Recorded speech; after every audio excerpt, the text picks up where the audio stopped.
Are you a fan of the iPhone X's design? Yes? No? Okay, now look at that.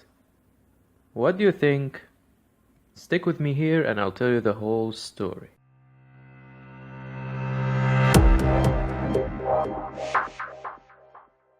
Before we start, I just want to tell you that this is a real channel run by a human. And as for what I'm capable of now, I do regular awesome tech videos, just like the one you're watching. If you want to see more interesting things and tech news, consider subscribing by pressing the subscribe button and activating the notification bell.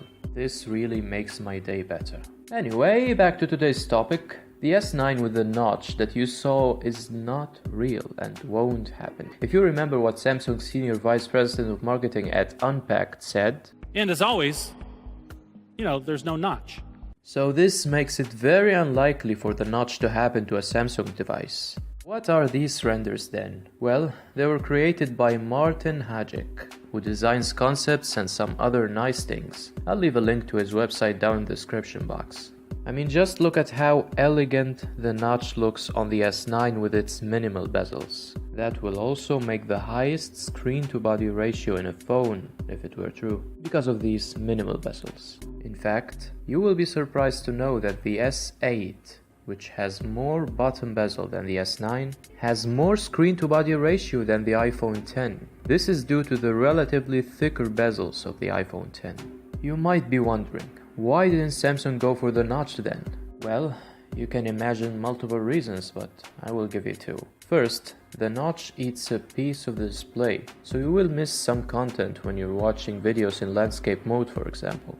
And the second reason will be that Samsung doesn't want to convey a message to the world that Android is what comes out when you throw Apple into a copying machine. The thing which a lot of Android phones manufacturers did, like LG, OnePlus, Huawei, Asus, Oppo and more. What's funny is, years ago some people complained about how Samsung copies Apple. But now, everyone is copying Apple except for Samsung. They now have their own design and approaches. But you know what? I wanna say, why Samsung? Why didn't you just copy Apple this time? I mean, after seeing those beautiful renders, the real S9 looks just a tiny bit old-fashioned. Because I want Samsung to remove that chin. They didn't remove much bottom bezel from the S9. Probably because they want that symmetrical look.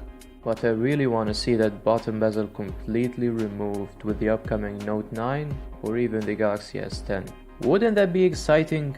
Don't you want to know about it when it happens? I'll tell you what, subscribe now to the channel and I'll keep you updated with the latest cool tech news. So thanks a lot for watching if you've made it till here, and I'll see you next time.